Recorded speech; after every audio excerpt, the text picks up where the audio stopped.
Greetings everyone, Boyd here. Blackout is an anarcho-capitalist wet dream packaged into a street roam fighting game. Trapped in a walled-off confined area, you are forced to fend off all by yourself. The streets are ruthless and the ops are even more cutthroat, so you must do everything in your capacity to not only survive but to also thrive. Farm loot, form gangs, raid bunkers, anything to get you up the social hierarchy. As my homie 50 Ticks once said, get rich or die trying. On your journey to Sector 4, you will encounter a plethora of different players, ranging from normal people to deranged human species that haven't seen the light of day in years. In spite of this wide range of players, the most notable combative encounter you will have will be with the game's NPCs, whose AI code are so superior in contrast to other games that it will leave the average Roblox player completely dumbfounded by their difficulty. Oh no, bro.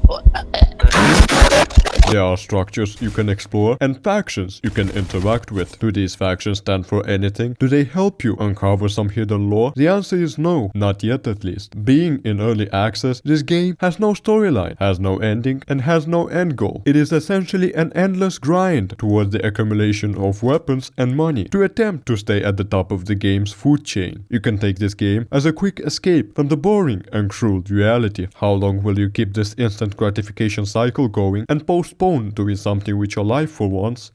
That is not something I have a say on. You will begin your journey by scavenging for loot in abandoned buildings scattered across the map, after which you'll most likely discover the parkour system in which you can jump, hold, fall, and slide. Apart from these buildings, there are also combat zones, such as military bases and bunkers, locations which we'll get into more depth later down the video. Besides the ordinary soldiers you see in combat zones, there are two other types of NPCs that you should be aware of. Rebels and vultures are two factions of whom members are scattered across the sector. They are naturally hostile, but you can befriend them by doing labor-demanding jobs in their name that affect your reputation respectively. The reputation system is currently useless since they don't give you any special benefits except prevent a faction from attacking you. Joining the vultures is highly advisable unless you want to get access to a special cave prison. Then join the rebels, because you can bring people into the cave and make them prisoners of the facility. While you're at it, you can strike a special deal with a special summon and put the prisoners up for sale. The customers,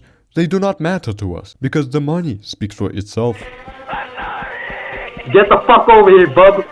Most of the time, you will be within the perimeter of either a broker or a merchant, both of which are essential for the game's ecosystem. The brokers can help you accumulate startup funds by offering you a job and exchanging your valuables. The jobs range from transportation of cargo to ambushing other factions. The merchant, as the name suggests, provides you with weapons to arm yourself with, each weapon having their own special characteristics and can be modified with unique attachments. The more you use them, you can acquire guns either through hard cash or leveling up. Leveling up is an essential part of the game since it allows you to unlock more guns and do special activities. XP for leveling up is given in mass when using lethal force upon another player, thus encouraging hostile behavior against one another. So do not be surprised when a random person or a group of 5 fully geared players decide to decimate you, despite you posing no threat of any kind. They were just doing their job, and instead of being a bitch about it and complain in a Discord server about how quote unforgiving and difficult the game is, acknowledge that you have a skill issue, because the first step of solving a problem is recognizing the problem. How do we properly solve this problem? Worry not, my precious viewers, because I have compiled an easy to follow guide which will guarantee you results and help you get at the top of the hierarchy. The premise is simple. Play it safe, get less loot, risk it, get rewarded accordingly. Playing it safe will get you mediocre results at best and will only allow you to have as much as a nibble at the upper echelon of the hierarchy.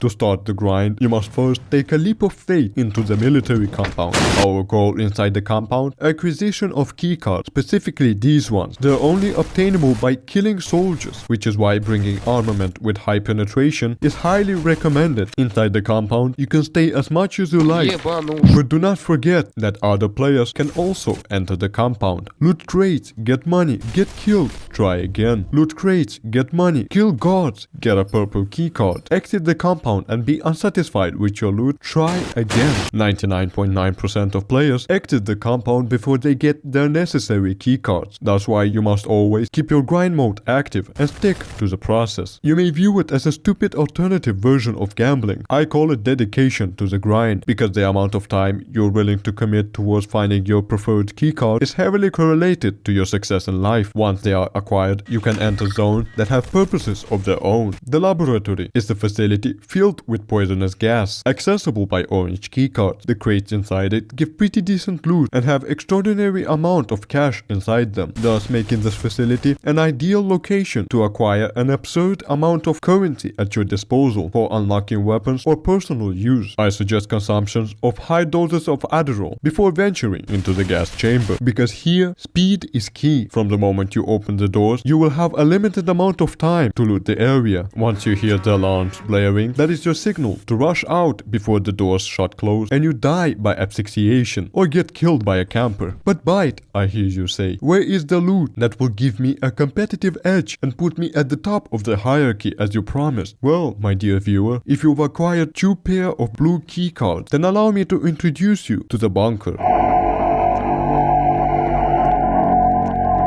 After a long gate opening animation, you are instantly brought in armed combat with the guards inside the facility. The bunker is cluttered with lockers and crates. If you paid close attention to the video, you might remember me showing a red keycard on the screen. That red keycard can be used to open one of the 2 garage doors. Opening one of those doors will reveal a room with a red crate, which when lockpicked give you access to contraband loot, the highest tier of weapons you can get in game.